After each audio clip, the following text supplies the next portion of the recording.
as much as I've invested years and tens of thousands of dollars into getting this degree, I love music too much and I just can't let that go. I'm making more money off of working with unsigned artists than I am in the industry. Today I'm talking with DJ Payne 1 about how to be successful as a producer online in 2025. Payne is a multi-platinum producer who's got placements with Polo G, Lil Baby, Nas, and many others. Make sure to stay to the end because he dropped a bunch of gems in this one. Let's go. Yo, what's going on? I'm here with DJ Payne 1. How you doing, bro? You know, energetic, loud, hype, all the things people come to expect from me. Thank you so much for making the time, bro. Just wanted to first say thank you for everything you do. I would look up to people like yourself and watch tons of videos from your channel. So I'm super inspired by your work and I'm really excited to chop it up today. So thank you. Thank you. So, I mean, let's just get straight into it. I know this is something you've talked about a lot. Why do you think type beat producers get a bad rap in the industry? I think there's just a lot of anger and frustration in the music business. And with accessibility comes numbers. I don't want to use the S word. People always love to throw the term saturation around, but you know, there are masses and masses of artists, from producers to songwriters, rappers, whoever, who are all just kind of grouped into this arena where, you know, we're not where we want to be because it's hard. I don't necessarily look at it as competition, but it's just one of the most desirable career fields to be in, the entertainment industry, the music industry, but there's no clear path. It's not like you go and get a degree in music production and then you get a job. There are a lot of misconceptions about the music business, and I think what ends up happening is that people who are frustrated and uninformed and inexperienced just need an outlet for that frustration, and so they take it out on each other. They take it out on people they perceive as more successful. They take it out on people they perceive as taking opportunities away from them, and so that's why I'm a big proponent of therapy. I completely agree. I think mental health is super important. We were talking a little bit about this like off camera, but specifically just from a viewer seeing the stuff that you're posting in your content, it seems like you get hit with a lot of negativity. But then the funny part is when I see you actually engage with a lot of these people who are being negative, most of the time it ends up being either a misunderstanding or, like you said, they're misinformed. And it actually ends up usually becoming a positive result and a positive outcome. They're like, yo, Payne, thank you so much. Like, do you find that happens, that maybe people are just quick to get angry, but then when you actually engage with them, that's not that big of a deal? Oh yeah, I think everyone's quick to get angry. You know, and I can only hope that my interactions with people are productive. But here's a metaphor. If I'm driving down the street and someone throws a rock at my car window and I jump out of my car and punch him in the mouth, that's justified. So sometimes someone will say something nasty and for some reason I see it and I'm like, yo, your mom's a hoe, suck a dick. And then we move on with our lives.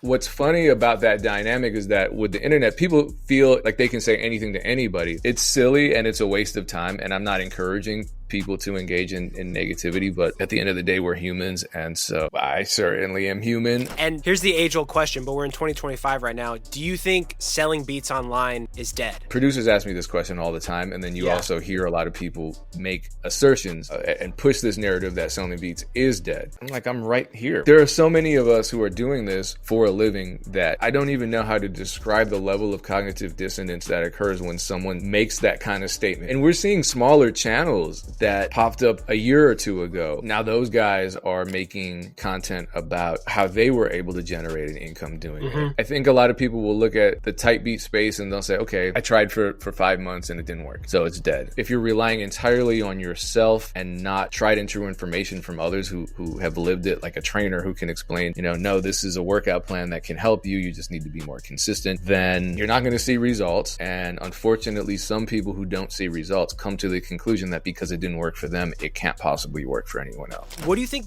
is the most important thing in this day and age for producers to be successful? Is it staying consistent? Is it just having hard beats? Is it networking? All the above? Yeah, I don't think consistency is ever going to let you down, but consistency goes beyond just making beats every day. It's just kind of a way of life. Consistency is a way of life. You know, are you consistently learning? Are you consistently networking? Are you consistently staying motivated? Are you consistently encouraging yourself? Are you consistently checking your goals and reevaluating your plan? Are you consistently focusing on making better beats? I think that's really the only tried and true method that I can say is always going to work, but consistency means something different for everyone. Everyone has a different journey. There's so much information out there depending on what you want to do. You have to get to that point first. You know, like you can't go online and say, how do I fix my car? Well, what's wrong with it? I don't know. You got to lift the hood up. You have to figure some things out. You got to run some diagnostics. So people are like, well, how can I make a career in music? Well, what are you trying to do? I don't know. What are you good at? I don't know. Figure that out. Pinpoint something like specifically, I want to learn how to increase my beat sales with email marketing. Okay, cool. You can look that up. I find the people who are successful, we're going to figure it out no matter what. And like you said, it is hard to help people who maybe don't have the drive to at least take the first step to figure out what the problem is that they're trying to solve. So maybe a precursor to consistency is obsession. You know, like the producers who are like, man, I've been making beats for 10 years. Yeah, you have. But there's another person who's been making beats for 3 years and they're obsessed. That's all they do. They're sacrificing everything else. You've been making beats for 10 years, but you've done all this other stuff. And that is diluting your commitment to making beats. There's nothing wrong with that, but I'm just telling you that the people that are going to win are completely obsessed, and that obsession is driving them towards real authentic consistency. Kind of tying into this stuff, what's the most commonly misunderstood thing, in your opinion, for producers in the music industry? Or just the biggest mistake that producers are making in general? I mean, I think it just goes back to not really knowing yourself. And I know that's such an abstract answer, but over the years, just, you know, I'm 41, I'm old, so at least by music business standards or YouTube standards. So many people who spin their wheels just simply don't understand themselves. Whatever goals they set, they tend to fall short of because they just don't fully understand who they are, what they really want out of life. So if you're a producer and you really don't have honest conversations with yourself, then you're going to spin your wheels a lot of the time. When I had that conversation with myself, it was because I was at a juncture in life where I had to make a choice. You know, I was an adult. I had a degree. I had a career ahead of me that would have taken me away from music. It would have been a traditional and respectable job as a high school English teacher. I said, you know what?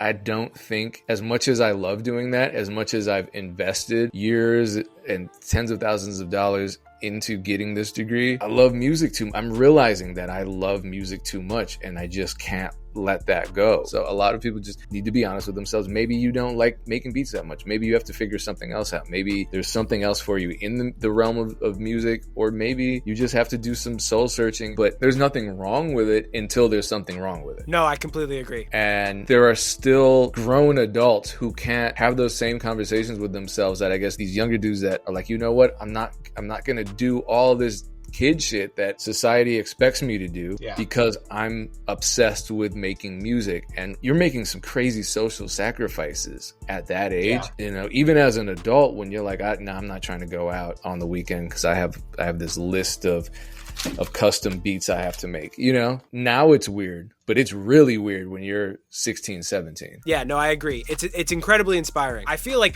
kids are just going to get younger and younger. We're going to see more successful young people doing it, which is a good thing. But yeah, and then, I mean, in terms of like very tactical stuff, is there any tools or sites or you know, gems that you found that make your life easier as a producer where it comes to, you know, doing content creation or actually making beats or anything like that? Any tools? I still think YouTube's the best because you can figure anything out. If I wanted to know what the best strings VST is or the most expressive bass VST is, I just go on YouTube and I see all these product reviews and then I make a choice from there. But newer tools, they sponsored one of my videos before, but I honestly use RipX all the time. What is that, RipX? It's technically its own DAW. I don't use it so much as a DAW. I use it more for stem separation and other tools like audio restoration and cleanup. It's the best stem separation I've used. A lot of people just look at stem separation as something to use for samples, but there are a lot of different applications that can really help a person with that technology. Another question for you, and maybe another general one, but what do you think is better, to be an online producer or an industry producer or both? I kind of feel like we are just a couple years away from that distinction not even existing, at least in the rap genre and pop, because, you know, the next generation of artists is going to be familiar with internet